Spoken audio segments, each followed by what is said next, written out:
Olá, o Personalidades de hoje está no quartel da Polícia Militar de Araranguá. Por quê? Porque eu vou entrevistar alguém que tem tudo a ver com esse lugar, que é o Cabo Louro, Lourival João. Tudo bem, Cabo Louro? Tudo bem, tô me sentindo em casa, né? Pois é. Como bem colocaste, tá tudo bem. Tu trabalhaste aqui então? Trabalhei 12 anos aqui nessa... Hoje é batalhão, né? Na época era a Companhia de Polícia Militar de Araranguá. E o que te levou à vida militar, à Polícia Militar? A minha vida, na realidade, ela iniciou dentro de uma caserna. Eu digo isso porque hoje a nossa cidade, o nosso país, o nosso estado, ele oferece assim vários cursos profissionalizantes. Quando na minha adolescência não existia isso. Ou tu tinha um pai que tinha uma profissão e tu aprendia a profissão dele, ou tu esperava tu completar a tua maioridade e ia tu mesmo criar a tua profissão. Eu, no meu caso, com 18 anos, eu fui prestar o meu serviço militar inicial, servi o quartel, como você está dizendo. Aí eu fui para a Marinha. Eu tive prestei o meu servi na Marinha, no caso, né? Em Florianópolis. Em Florianópolis, servi na escola de aprendizes de marinheiros, né? Depois no Hospital Naval. Eu tive embarcado em 3 navios da Marinha de Guerra, no caso, né? E dali surgiu assim a paixão. Mas peraí, que tal essa experiência assim da Marinha? Olha, quando tu tens 18, 19 anos, o teu espírito de aventura, assim, tudo que hoje pra gente assim parece uma coisa cansativa, quando tu tens aquela idade é uma coisa assim que tu faz com o maior prazer do mundo. Imagina. Por exemplo, assim, ó, tu sair para uma campanha e ficar 2, 3 dias no mato, tu dá tiro de fuzil, tu limpa arma, entendeu? Esse tipo de coisa, assim, essa ligação que a gente tem assim, com a aventura tá muito viva na gente, né? Então é um período assim da vida do homem, e que eu vivi isso, tive a satisfação de viver isso, né? Muito gostosa, né? E eu vivi isso na plenitude, porque como a gente morava numa cidade do interior, em que a gente não tinha muito contato assim, com esse tipo de coisa. Quando tu chega lá, tu tens contato com armas pesadas, com material bélico assim, diferente. Por exemplo, tu vai entrar dentro do navio, tu vai atirar com armas pesadas, como eu falei anteriormente. Tu vai só entrar no navio, acho que já fazer aqueles treinamentos que a gente só vê na televisão, em filmes né? Então, eu acredito que todos que vivem isso que eu vivi podem assim sentir realmente como é gostoso isso naquele momento. Hoje, de repente, se tu fosse fazer aquilo, tu ia sentir, mas isso aí é muito cansativo. Não, mas naquele período ali, assim, pela tua idade, pela tua vitalidade, enfim. Tu nasceste aqui? Eu nasci em Criciúma. Na realidade, a minha família quase toda de Criciúma. Toda de Criciúma, mais precisamente do Metropol, ali, perto do Rio Maina, né? E a minha mãe veio muito cedo aqui para o Morro dos Conventos. E num passeio que a minha mãe fez em Criciúma, eu nasci. Na época estava sendo inaugurado o Hospital São José em Criciúma, né? Tu foi um dos inauguradores. Exatamente, eu fui um dos primeiros a... Né? Tanto que o hospital agora fez 51 anos, né? E tipo assim... Agora todo mundo vai saber a tua idade sempre. Exatamente, pelo hospital. Só lembrar do Hospital São José lá. Então num passeio desse... Aí na época dizia assim que a mulher adoeceu para ganhar bebê, né? Na realidade chegou o momento, né? E chegou o momento, eu estava lá. Aí a minha mãe disse assim, a hora que a Próspera apitou, que era uma mineração Próspera, né? A hora que a Próspera apitou, tu nasceu. Muito chorão. Então ficou bem marcado, assim, que hoje Criciúma é uma cidade cheia de indústrias. Mas há 50 anos atrás, o forte de Criciúma era as minas, né? Então tinha uma mina na Próspera, uma mina na Mineração 4, aquelas minas. Mas tu chegaste a viver isso e ir na mina, conhecer mina? Não. Quando na realidade eu nasci e vim para o Morro dos Conventos viver um ar muito puro, muito gostoso, né? Eu tive a oportunidade de ficar ali até os 7, 8 anos no Morro dos Conventos. A minha infância, o tenro da minha infância, foi vivido no Morro dos Conventos. E depois a gente veio aqui para Araranguá, para Uruçanguinha, onde eu moro até hoje. Na realidade, em Araranguá, eu casei e troquei de casa, mas não troquei de rua. Então a rua que a gente veio morar aqui, eu permaneço a mesma há 43 anos, na realidade. Quantos irmãos vocês são? Nós somos em 8 irmãos. 8 irmãos? 8 irmãos. Eu tenho uma irmã e 7 irmãos. Não. Como é que é o nome dela? Yara. Yara, querida. E a Yara era a mais bajulada ou era a que mais se pegava no pé? Na realidade, assim, ó, quando o homem ele é um estilo assim mais rústico, né? E ela foi a última. Ela era ainda a caçula. Então ela, na realidade, ela é a grande parceira da minha mãe até hoje, né? Mas assim, a gente não tinha aquele... Nós vivíamos assim, numa situação que não se curtia muito assim, essa infância como se curte hoje, assim, não é? A gente não tinha tempo, era mais... A situação financeira era bastante difícil, né? Tu trabalhavas já desde... Não, na realidade assim, ó, com 7, 8 anos, aqui em Araranguá, o que eu fiz? Eu vendi picolé pro Valdomiro. Quantos anos você tinha?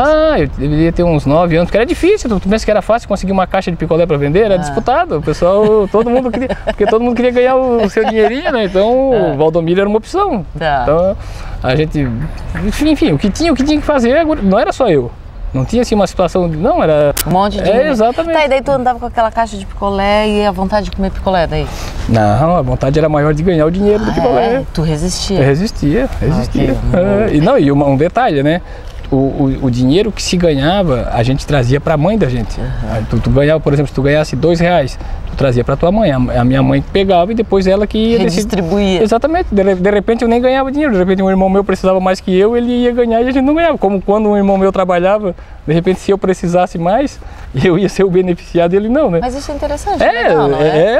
Eu achei muito... Isso aí a gente fazia de uma maneira bem natural e ninguém precisava fiscalizar a gente. Tu mesmo sabia, até tem uma situação assim que a minha mãe, depois assim, quando nós tínhamos eu acredito que eu tinha uns 8 anos, 9 anos, ela começou a trabalhar como zeladora de escola em Criciúma. Então ela saía de manhã e chegava em casa tipo assim umas 4 horas da tarde. Então cada dia um era responsável por limpar a casa. E na época a casa era com tábuas largas, né? E era encerada, encerada e dado brilho com pano de lã, né? Então eu lembro que a gente pegava e encerava a casa e vinha dando brilho no nosso alho de dentro para fora, até na porta. Aí quando chegava na porta, limpava bem, não tem? E fechava a porta. E a porta só ia se abrir quando a mãe chegasse. Ai, que amor! A mãe tinha que chegar e ficar... E não, eu não sei se tu vivesse isso, mas o assoalho que é encerado, se tu pisar, ele fica marca. Ai, que bom, né? Que prático. Então tu tinha que deixar ele brilhando para ela olhar então, e você ficava na rua esperando. Ficava na rua. E se chovesse, o responsável do dia não deixava entrar antes da mãe chegar para não... A coisa... Tu falas assim da tua infância e tal, isso me parece muito organizado, me parece que esse negócio de tu ter servido a Marinha não fez muita diferença na tua organização e responsabilidade, tu já eras assim? Bem assim, não, eu me dei muito bem no quartel, tanto que, assim, continuando na resposta da tua pergunta, não tem? Tipo assim, a facilidade que eu tinha, eu senti muito isso, porque a Marinha do Brasil, ela recebe jovens de todas as partes do país. Então ali comigo serviu gente do Amazonas, né, enfim, de todo o Brasil, né? E cada um tem aquele seu linguajar. E eu tinha aquela educação de chamar senhora e senhor, não tem? Então para qualquer uma pessoa mais velha, tu se dirigia como senhor, senhora, senhor, senhora, senhor, senhora. Então no quartel isso facilitou muito, porque passava assim um superior de, né, Lorival, senhor? Porque se tu dissesse tu, que foi? Ou, né, quem tu falou? Alguma coisa que não fosse senhor, tu levava tipo assim uma puxada, né? Então eu E também já era organizado, já sabia conviver ali no grupo. Sim. Tanto assim, ó, quando eu saí quando eu dei baixa da Marinha, né? Eu vim para Araranguá, eu trabalhei com o seu Gerson Pasquale lá na Pagé. Mas eu sempre tive a vontade de voltar para o serviço militar. Na primeira oportunidade que eu tive, eu entrei para a Polícia Militar. Antes da gente falar da tua carreira na Polícia Militar, tu falas muito na tua mãe, mas não falas muito no teu pai. Não, o meu pai assim, eu até de repente eu estou falando mais na minha mãe, porque a mãe sempre, querendo ou não, ela é a mais... Era ela que comandava ali a organização da casa? Não, o meu pai era aquele, assim, tanto que ele faleceu em 2001, não tem? E assim, tipo assim, na minha primeira e na segunda eleição, ele participou ativamente. Ele era uma pessoa assim, que gostava muito de política. E uma pessoa assim, muito parecida assim, eu até acho, eu não é que ele parecido comigo, eu era parecido com ele, na realidade, né? Assim, muito metódico, muito planejado, não tinha medo assim, de fazer as coisas, encarava, não tem? E uma coisa que ele colocou pra mim, uma vez eu fui prestar o vestibular, eu tava com 34 anos, quando eu me elegi vereador, agora eu vou fazer uma faculdade, né? Aí eu fui prestar o vestibular, mas fazia muito tempo assim que a gente tinha terminado o segundo grau, então a gente não tinha aquela, né? Aí eu disse, pai, eu prestei o vestibular assim, mas eu não achei o vestibular, eu não achei a prova difícil, mas eu achei ela, o que o senhor acha? Aí ele pensa pra mim, ô Louro, eu vou dizer uma coisa pra ti, tu não te preocupa, tu tens estrela, não tem? E quem tem estrela vai bem, eu nunca esqueci disso, não tem? E na realidade foi mesmo, eu passei no vestibular, fiz a minha faculdade, né? E volta e meia assim, quando eu vou enfrentar um desafio, eu penso assim, não. Eu tenho estrela. Então... Que legal, que frase importante para sempre. Mas ele foi o que mais tu tens dele, assim? Metódico, que mais? Organizado. Ele foi, na realidade, ele foi, para mim, ele foi um exemplo de pai, ele para nós todos ali, assim, ele era uma pessoa assim que tu podia contar sempre, não tem? Aquela pessoa assim que te aconselhava com tranquilidade, ele usava muita psicologia, nunca bateu, assim, não lembro nunca do nosso pai ter... Conversava. A minha mãe também não batia, mas a minha mãe, assim, se precisasse, ela agia, né? Era ela que fazia Mas o meu pai não, meu pai era assim, mais de conversar, mais de usar a parte psicológica da coisa, assim, para orientar, mostrar exemplos, contar historinhas, assim, ele é mais esse tipo aí. E o que tu herdaste da tua mãe, que tu achas, características? Eu acho que lá em casa, da minha mãe, eu acho que a paciência, a minha mãe é uma pessoa muito paciente, assim, né? Assim, o desprendimento com as coisas materiais. A minha mãe não tem nenhum problema assim ela nunca foi uma pessoa ambiciosa de querer construir fortuna, né? Meu pai também tinha essa característica, e lá em casa assim, a gente vive, não tem? A gente vive. Coisas simples. Exatamente. Assim, eu gosto de fazer até outro dia ela falou uma coisa para mim assim. Eu assim, fui o casamento de uma pessoa aqui da sociedade, né?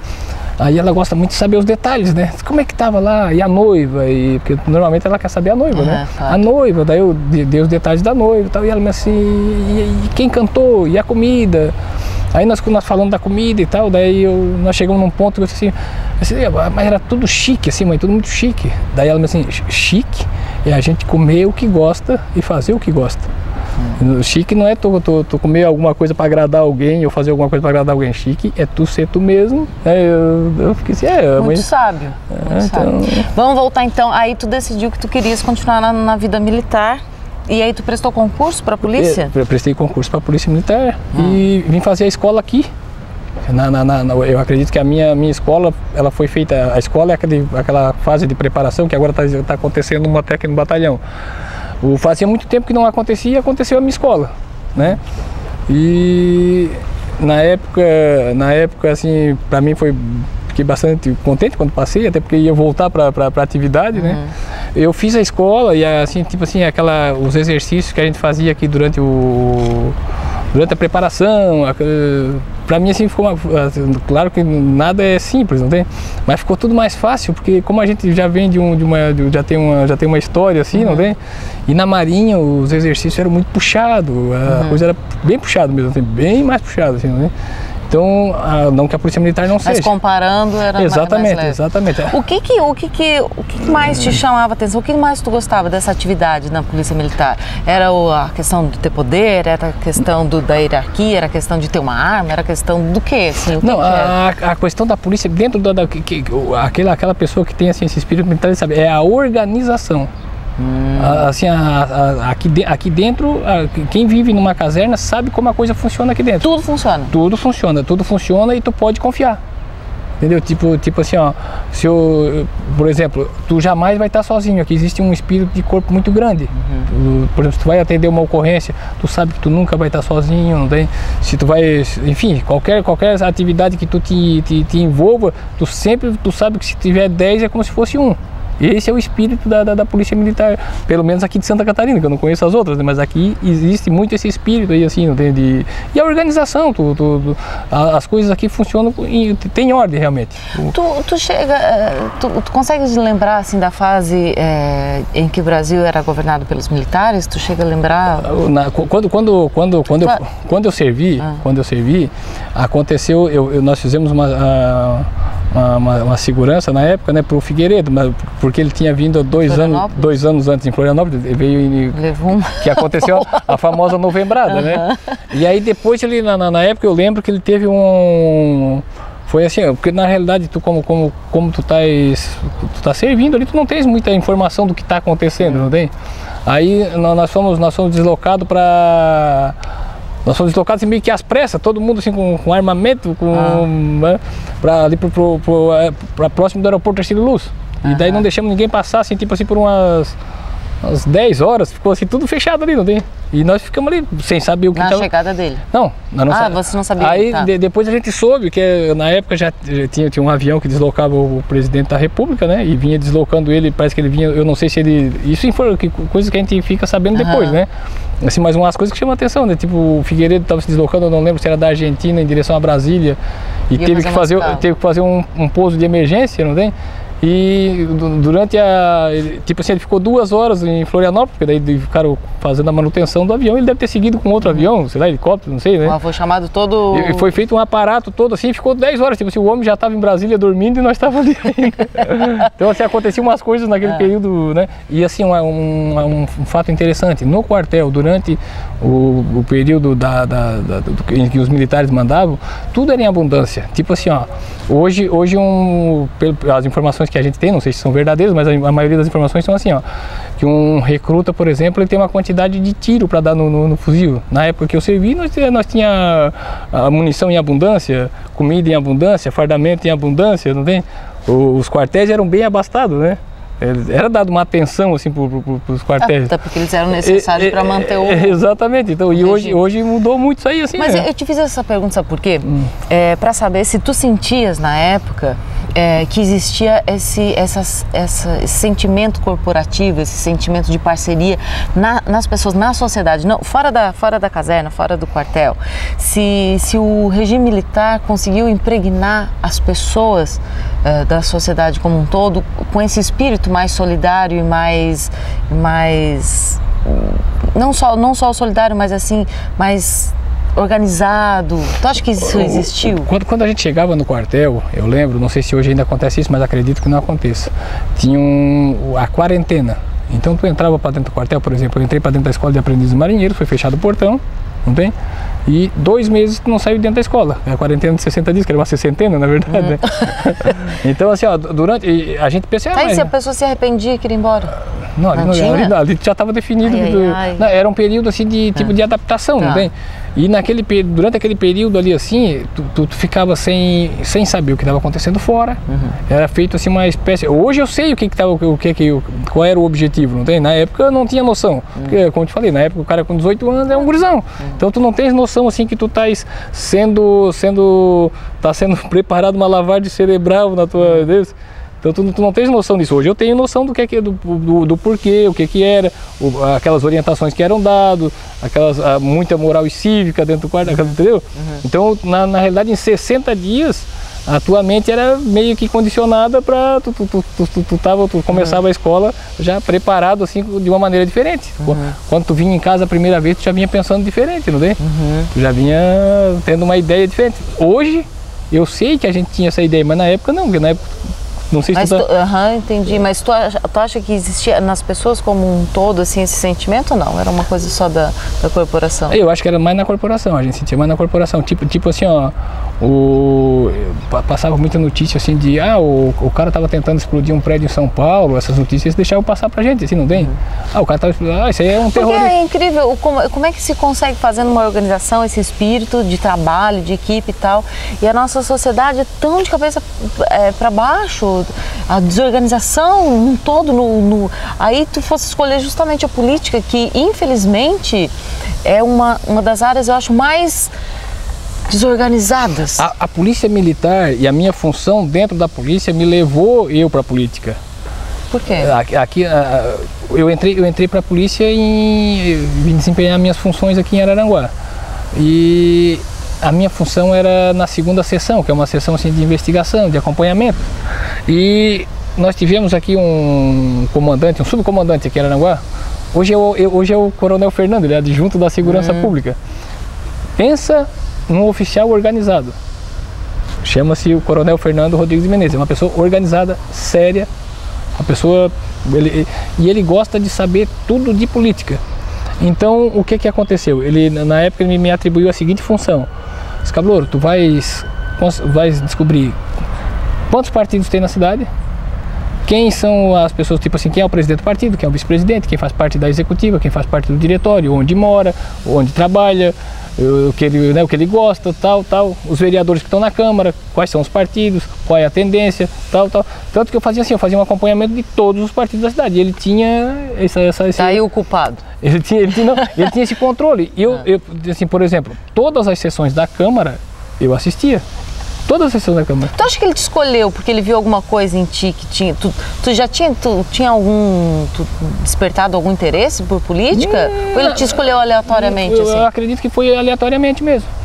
Porque assim, ó, nós tínhamos 3 soldados e eu era cabo, no caso, né? Então eu acredito que ele me delegou essa função, porque como os soldados faziam mais aquela função de campo, eu tinha condição de fazer a parte burocrática e atender esse... E aí tu começou a assistir as sessões. Aí eu assistia às sessões e tudo o que acontecia. Daí, tu querendo ou não, tu começa a política é tipo uma novela, todo dia ela tem uma continuidade, né?